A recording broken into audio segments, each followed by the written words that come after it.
Hello student, good morning, welcome. Student, plus two में हमने जो लेसन पढ़ा था, जो पढ़ रहे हैं हम, सत्ता के वैकल्पिक केंद्र। एक्चुअल में इस लेसन का नाम जो है वो चेंज कर दिया गया है और इसका नाम शक्ति के नए केंद्र, सत्ता के वैकल्पिक केंद्र की बजाय शक्ति के नए केंद्र के रूप में डाल दिया गया है। और इसमें सत्ता के कुछ और जो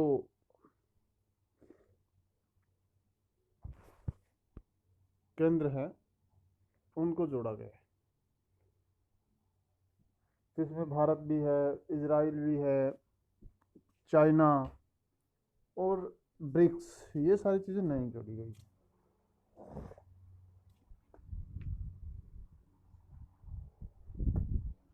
तो ये करने के बाद,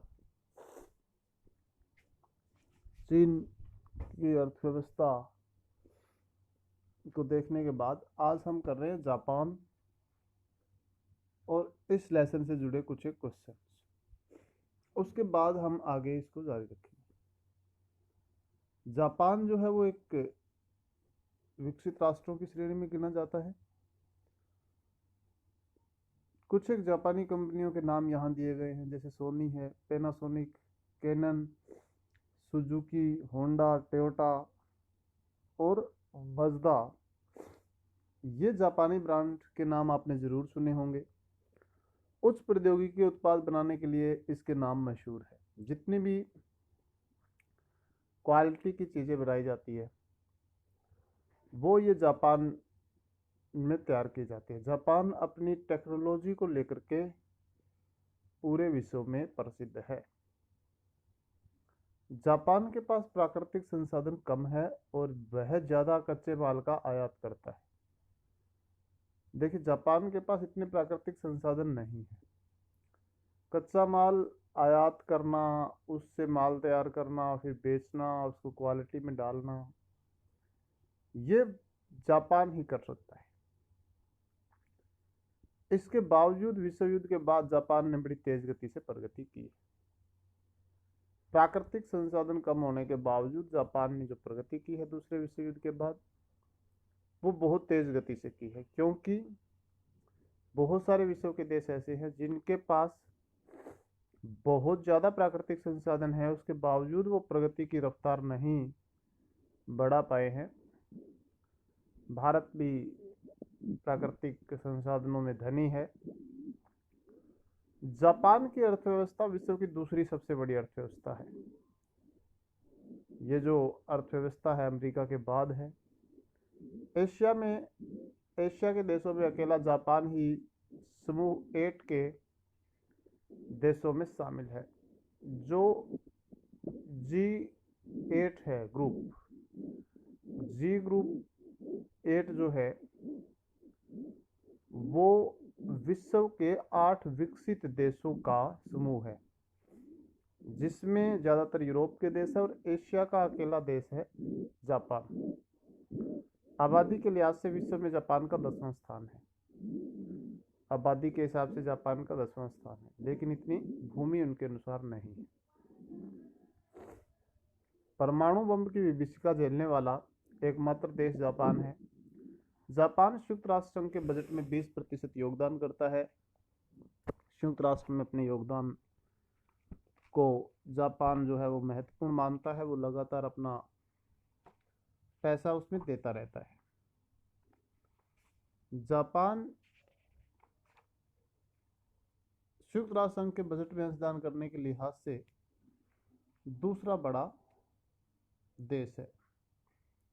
जापान जो है वो दूसरा बड़ा देश है। अपने जो अंशदान देता है उसमें अमेरिका के बाद ये दूसरे स्थान पर है।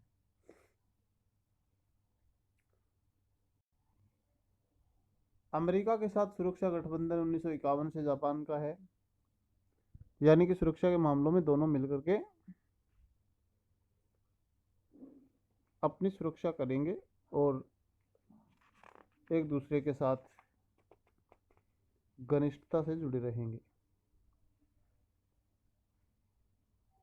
तो जापान जो है वो गठबंधनों में भी शामिल है। इसके अलावा अंतर्राष्ट्रीय शांति और समझौतों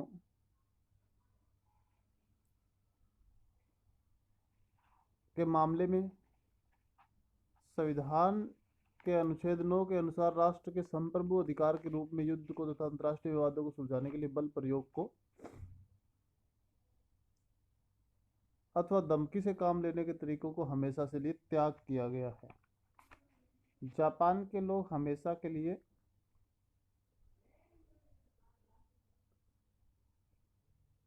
त्याग किया गया है।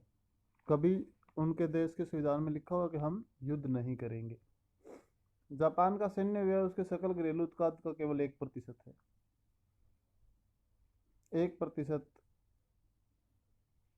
जो है जापान का अपना योगदान करता है, जापान अपने सकल घरेलू उत्पाद में।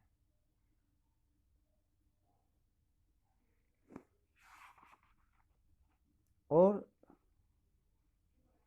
प्रतिशत में फिर भी सैन्य व्यय के लिहाज से जापान का विश्व में चौथा स्थान है, लेकिन ये भी बहुत बड़ा है। और जापान जो है वो प्रगति कर रहा है। इन तथ्यों को ध्यान में रखकर अनुमान लगाइए कि वैकल्पिक शक्ति केंद्र के रूप में जापान कितना प्रभावकारी होगा।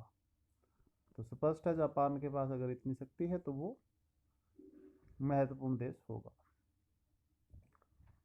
आर्थिक व्यवस्था के रूप। तो यह आपका जापान हुआ। इसके बाद जो इजराइल और भारत और ब्रिक्स रह गए हैं वो हम बाद में करेंगे। पहले हम इस लेसन से जुड़े हुए कुछ एक क्वेश्चन देख लेते हैं। सबसे पहला है, तिथि के हिसाब से इनको क्रम दें, यानी कि इनकी स्थापना के हिसाब से इसको क्रम देना है। तो विश्व व्यापार संगठन में चीन का प्रवेश 2001 में हुआ था। यूरोपीय आर्थिक समुदाय की स्थापना 1957 में। यूरोपीय संघ की स्थापना 1992 में। आसियान क्षेत्रीय मंच की स्थापना 1967। तो ये तारीखें अगर आपको याद है तो आप आसानी से इसको क्रम दे सकते हैं। पहले नंबर पे कौन आएगा, उसके बाद कौन आएगा। आसियान वे या शैली किसे कहते हैं? आसियान शैली क्या है? ऑप्शन है, आसियान के सदस्य देशों की जीवन शैली है। आसियान के सदस्यों का अनौपचारिक सहयोग पूर्ण कामकाज करने की शैली को कहा जाता है। आसियान सदस्यों की रक्षा नीति है। आसियान सदस्य देशों को जोड़ने वाली सड़क है। आसियान वे जो है वो आसियान के सदस्यों के अनौपचारिक और सहयोगपूर्ण कामकाज की शैली को कहा जाता है। तो इसका आंसर है आपके पास हो जाएगा। इसमें से किसने खुले द्वार की नीति अपनाई? खुले द्वार की नीति स्पष्टतः चीन ने अपनाई थी। चीन खुले द्वार की नीति 1978 में अपनाने वाला देश था। खालिस्तान को बर्फ 1992 में भारत और चीन के बीच खालिस्तान और खालिस्तान को लेकर लद्दाख और अरुणाचल प्रदेश की सीमा को लेकर के लड़ाई हुई थी। आसियान क्षेत्रीय मंच के कामों में खालिस्तान और खालिस्तान करना शामिल है। सुरक्षा और विकास, सहयोग और विकास, ये चीज़ें जो है आसियान के मसलों में शामिल है। चीन ने 1972 में अमेरिका के साथ दो तरफा संबंध शुरू करके अपना एकांतवास समाप्त किया। तो अमेरिका आपका आ जाएगा इसमें। खालिस्तान योजना के प्रभाव से 1948 में यूरोपीय आर्थिक सहयोग संगठन की स्थापना हुई। मार्शल योजना के प्रभाव से 1948 में आसियान का एक स्तंभ है जो इसके सदस्य देशों की सुरक्षा करता है। आसियान सुरक्षा समुदाय आसियान का एक स्तंभ है जो इसके सदस्य देशों की सुरक्षा के मामलों में काम करता है। थैंक यू स्टूडेंट, इस वीडियो में इतना ही। नेक्स्ट वीडियो में हम जारी रखेंगे।